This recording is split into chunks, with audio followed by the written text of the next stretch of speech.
Hello friends, welcome back. I am Vivek Singhal from tradingwithvivek.com। और IT industry को लेकर काफ़ी चर्चाएं हैं कि किस तरीके से ट्रम्प अभी इंडियन आईटी इंडस्ट्री को डिस्टेबलाइज करने की कोशिश कर सकते हैं। और इस चीज़ को लेकर कुछ भी ऐसी पक्की खबर कहीं से भी नहीं आई है, लेकिन अगर हम सोशल मीडिया की बात करें तो सोशल मीडिया पर लगातार इस चीज़ को लेकर रूमर्स चल रही हैं कि अभी वो 25% टैरिफ लगाने वाले हैं, अभी 50% टैरिफ लगाने वाले हैं। और इंडियन आईटी इंडस्ट्री जो एक बिग साइज़ इंडस्ट्री है और जीडीपी में बहुत बड़ा रोल प्ले करती है, जिसका टोटल साइज़ $250 बिलियन है। तो अगर उसको यहाँ पर हिट करने की कोशिश की जाए तो काफ़ी प्रॉब्लम क्रिएट हो सकती हैं, और अगर उसको हिट किया जाएगा तो प्रॉब्लम होगी भी। लेकिन इस चीज़ को डिटेल में अगर समझें कि किस तरीके से क्या-क्या रिस्क हैं बेसिकली आईटी इंडस्ट्री के सामने आज की डेट में, तो इसको हम 3 पार्ट्स में डिवाइड कर सकते हैं। सबसे पहला रिस्क एआई को लेकर चल रहा है। सभी लोग ये बात करते हैं कि एआई के आने से यहाँ पर जॉब्स छूटेंगी और आईटी इंडस्ट्री अच्छा नहीं करेगी। तो इस चीज़ को हमें प्रैक्टिकली समझने की ज़रूरत है। एआई से बेसिकली जो अगर नेगेटिव इम्पैक्ट होना है, तो वो नेगेटिव इम्पैक्ट यहाँ से एआई की वजह से कंपनीज़ को नहीं होना है, बल्कि एम्प्लॉइज़ को होना है। यहाँ पर जो एंट्री लेवल एम्प्लॉइज़ हैं, उनकी शायद जॉब खतरे में होगी। और वो जॉब शायद खतरे में होगी ऐसा नहीं है, वो जॉब ऑलरेडी खतरे में है। और काफ़ी लोग एक्चुअल में यहाँ पर शायद जल्दी ही मे बी उनको नोटिस वगैरह सर्व किए जाएँ। तो अगर हम एम्प्लॉइज़ के पॉइंट ऑफ व्यू से सोचें तो ऑफ कोर्स बिल्कुल भी अच्छा नहीं है। लेकिन अभी हम यहाँ पर क्योंकि स्टॉक मार्केट की बात कर रहे हैं और आईटी इंडस्ट्री में कंपनीज़ के और स्टॉक प्राइसेस की और यहाँ पर उनकी प्रॉफिटेबिलिटी की बात कर रहे हैं, तो कंपनीज़ को एआई से कोई भी रिस्क नहीं है, इवन ये उनके लिए बेनिफिशियल ही है। ये इसी तरह का एक चेंज है जो एक टाइम पर ऑटोमोबाइल इंडस्ट्री में आया जब रोबोट्स ने कार्स बनानी शुरू की।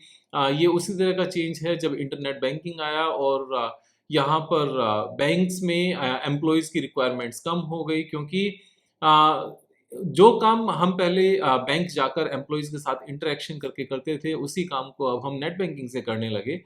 और ये उसी तरह का चेंज है जैसे एटीएम मशीन्स आने से हुआ। जो कैशियर थे, उनकी उतनी रिक्वायरमेंट नहीं रही अब जितनी पहले हुआ करती थी, क्योंकि एटीएम से हम सीधा-सीधा कैश निकाल सकते हैं और कैश का भी यूसेज हमारा कम होता जा रहा है बिकॉज़ ऑफ यूपीआई।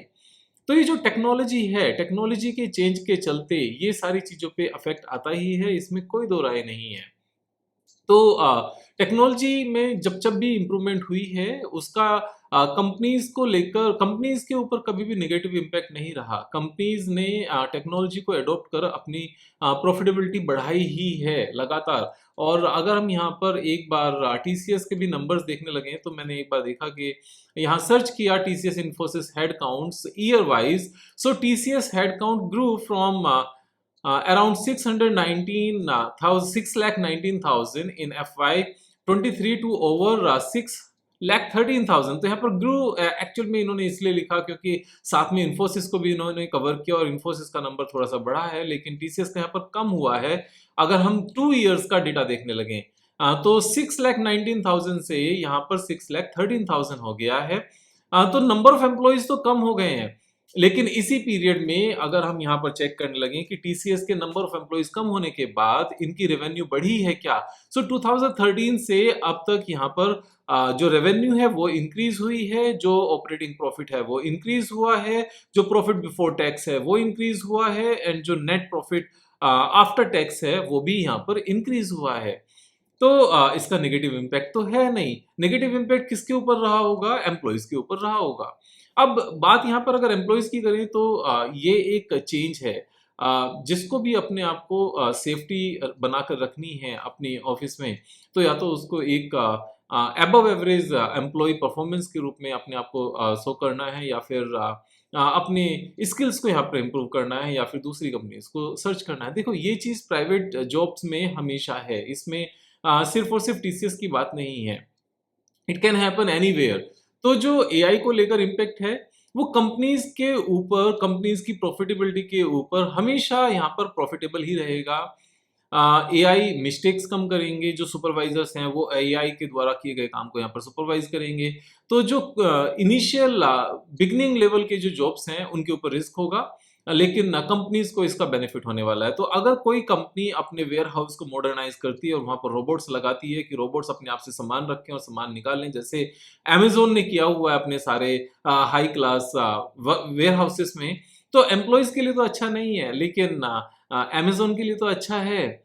तो अभी जैसे डॉक्टर लाल पैथलैब ने एआई को इम्प्लीमेंट किया, जिससे जो टेस्टिंग है, जो ब्लड की टेस्टिंग करते हैं और जो बाकी सारी रिपोर्ट्स निकालते हैं वो, तो उसमें एम्प्लॉयज के लिए तो नुकसान होगा, may be less doctors would be required, लेकिन कंपनी के लिए तो अच्छा होगा क्योंकि ज़्यादा अच्छे सटीक तरीके से यहाँ पर रिपोर्ट्स आएंगी और कम कॉस्टिंग पर आएंगे, क्योंकि एआई वन टाइम कॉस्टिंग होगी, मेंटेनेंस उतनी ज्यादा नहीं होती है यहाँ पर। तो कंपनीज को लेकर अच्छा है, कंपनीज के लिए अच्छा है। सेकंड पॉइंट हमारा ये आता है कि जो ट्रम्प का जियोपॉलिटिकल इश्यू है, इससे टैरिफ जो लग सकता है, इससे आईटी इंडस्ट्री में कितना बड़ा इम्पैक्ट आएगा, तो इस चीज को भी अगर देखें तो यहाँ पर आज के ही इकोनॉमिक टाइम्स में HIRE Act, can this American bill topple India's IT industry, क्या यहाँ पर ये गड़बड़ कर सकते हैं? तो अगर इस चीज को देखें तो यहाँ पर जो ट्रम्प हैं वो सीधा 25% टैरिफ लगाने की बात नहीं कर रहे हैं जैसे बाकी गुड्स के ऊपर लगाया हुआ है। अगर आप इस पूरे आर्टिकल को ध्यान से पढ़ोगे, HIRE एक्ट, हायर एक्ट जो ये लाने की बात कर रहे हैं, अभी ये भी कोई कंफर्मेशन नहीं है कि ये आएगा ही आएगा, क्योंकि जो वहाँ का सीनेट है, कांग्रेस है, वो भी इस एक्ट को लाने के लिए पूरी तरह से सभी लोग सपोर्ट में नहीं हैं, and it is very difficult कि ये बिल आएगा, क्योंकि इस बिल के आने का मतलब है अमेरिकन आईटी कंपनीज का कॉस्टिंग सीधा सीधा 25% से बढ़ जाना। और यहाँ पर इसमें जो प्रोविजंस लाने की बात कर रहे हैं, यहाँ पर 2 इंपॉर्टेंट पॉइंट्स हैं। एक का 25% टैरिफ लगाना कि अगर अमेरिकन कंपनी बाहर किसी कंपनी को आउटसोर्सिंग कुछ भी काम कराती है और पेमेंट करती है, तो 25% यहाँ पर सीधा अमेरिकन गवर्नमेंट को जाएगा एज ए टैक्स। तो ये टैक्स वसूली किससे हुई? टैक्स वसूली यहाँ की कंपनी से नहीं हुई, अपने ही बिजनेसेस से हुई, अपनी ही कंपनीज से हुई, अपनी ही कंट्री की कंपनीज से हुई। एनीवेज वो तो है ही, वो तो फैक्ट पता ही है कि टैरिफ कभी भी दूसरी कंट्रीज के ऊपर नहीं लगता, वो अपने ही लोगों से लिया जाता है, जस्ट लाइक जीएसटी। तो यहाँ पर एक तो ये प्रोविजन है कि 25% देना होगा। सेकंड, ये एक और प्रोविजन की उसमें बात कर रहे हैं कि जितनी पेमेंट बाहर की कंट्रीज को की जाएगी आउटसोर्सिंग वर्क के लिए, उसको एज एन एक्सपेंस डिडक्टेबल नहीं माना जाएगा, यानी कि उतनी अमाउंट से कंपनी की प्रॉफिटेबिलिटी को कम नहीं किया जाएगा और पूरी अमाउंट के ऊपर टैक्स देना पड़ेगा। तो 25% वहां लगाने की बात कर रहे हैं, तो 25% प्लस 25% 50% के हिट की बात कर रहे हैं। Very unlikely. अब यहाँ पर बात ये आती है कि this very unlikely could be likely, क्योंकि अगर बुद्धि खराब होती है तो किसी की भी हो सकती है, खासतौर से अगर टॉप पर कोई बैठा हो और जिसके हाथ में पावर हो, और वहां आगे फ्यूचर में लोग कैसे जिएंगे, और अपनी ईगो में अगर आकर एक गलत शहंशाह बैठ जाए, तो मिस्टेक्स तो होती हैं यहाँ पर। इस तरह की मिस्टेक्स हमेशा पास्ट में देखी गई हैं। तो यहाँ अगर इस बात को हम फर्दर यहाँ पे डिटेल में देखें, तो सबसे पहले ये देखते हैं कि क्या इस चीज को रिप्लेस किया जा सकता है। रिप्लेसमेंट से पहले हम एक बार इस कोस्टिंग की ही बात करते हैं। कोस्टिंग में जब हम बात करते हैं तो मैंने यहाँ पर सर्च किया, एक्सेंचर को लेकर हम सर्च करते हैं, एक पर्टिकुलर यहाँ पर एग्जाम्पल है, Accenture's median salary for employees in USA is significantly higher than in India, with recent data suggesting a median of around 1,11,400, approximately 93 lakh in the US, compared to India's range, which can be as low as 2.5 lakh a year and average around 8.96 lakhs for entry or lower skilled roles, though higher compensation is available for senior positions in India. तो यहाँ अगर हम देखें, मैं कहता हूं 8.9 लाख को आप सीधा डबल भी कर लो, आप इसको 16, 17, 18 लाख भी कर लो, मैं कहता हूं 20 लाख भी कर लो, तो 93 लाख वर्सेस 20 लाख। और ये 20 लाख की फिगर कहां से आई? क्या ये 20 लाख जो मैं एज्यूम कर रहा हूं गलत है क्या? नो, इसको भी हम चेक कर लेते हैं। मैंने टीसीएस का जो मीडियन सैलरी है उसको यहां पर देखा। TCS median salary in India for 2025 is approximately 20 lakh rupees per year. अब मीडियन सैलरी का मतलब क्या है? मीडियन सैलरी का मतलब है कि टीसीएस की जितनी भी यहाँ पर एम्प्लॉइज हैं, टोटल नंबर ऑफ एम्प्लॉइज हैं, उनमें से आधे 20 लाख के ऊपर हैं और आधे 20 लाख से कम रिसीव करते हैं। अब टोटल नंबर ऑफ एम्प्लॉइज कितने हैं टीसीएस के? टीसीएस के आज की डेट में 6 लाख के आसपास एम्प्लॉइज हैं। अब 6 lakh employees means 3 lakh employees यहाँ पर 20 लाख से ज्यादा कमाते हैं और 3 लाख एम्प्लॉइज यहाँ पर 20 लाख से कम कमाते हैं। तो हमने यहाँ पर एवरेज भी 20 लाख ही ले लिया। जैसे यूएस में सेम सैलरी पे करने के लिए, मीन सेम लेवल के काम के लिए ऑलमोस्ट 90 लाख प्लस देने पड़ते हैं, यहाँ पर इंडिया में उसी काम के लिए करीब 20 लाख देने पड़ रहे हैं। तो 90 लाख मतलब अमेरिका ये कह रहा है कि बाहर की कंट्रीज से काम मत कराओ, उनको 20 लाख मत दो, अमेरिका में एम्प्लॉइज को हायर करो और 90 लाख दो। वहां की कंपनीज की हालत समझ सकते हो क्या हो सकती है इस सिचुएशन में। अमेरिका जस्ट बिकॉज उन्होंने जो लो कॉस्ट जॉब है, चाहे वो मैन्युफैक्चरिंग की है, चाहे वो सर्विस इंडस्ट्री की है, उसको बाहर की कंट्रीज को आउटसोर्स किया है। तो इसीलिए अमेरिकन कंपनीज के प्रॉफिट्स इस तरह से बहुत ज्यादा आए हैं। अमेरिकन कंपनीज के प्रॉफिट्स इसलिए ज्यादा नहीं आए क्योंकि वो बहुत ज्यादा यहाँ पर लार्ज स्केल में काम करें, लेकिन जो नेट प्रॉफिट मार्जिन है, नेट प्रॉफिट मार्जिन सिर्फ और सिर्फ इसीलिए आया है कि उन्होंने सेलिंग तो की हाई वॉल्यूम में और हाई प्राइस पर डॉलर्स के हिसाब से, लेकिन जो उन्होंने उसमें कॉस्टिंग लगाई वो उन्होंने डॉलर्स के हिसाब से नहीं लगाई, वो उन्होंने चाइना की करेंसी के हिसाब से लगाई, इंडिया की करेंसी के हिसाब से लगाई, फिलीपींस के हिसाब से लगाई, इंडोनेशिया के हिसाब से लगाई।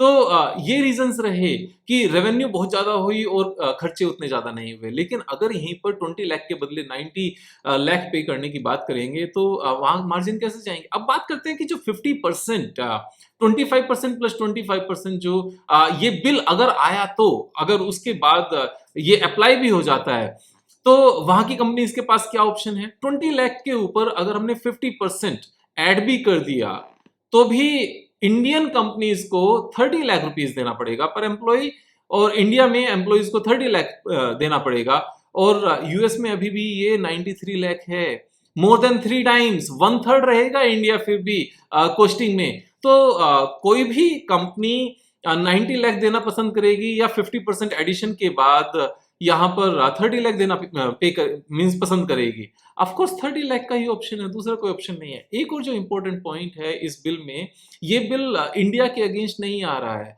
ये बिल यूनिवर्सल आ रहा है कि एनी कंट्री आउटसाइड यूएस, तो यहाँ सिर्फ इंडिया की बात नहीं है।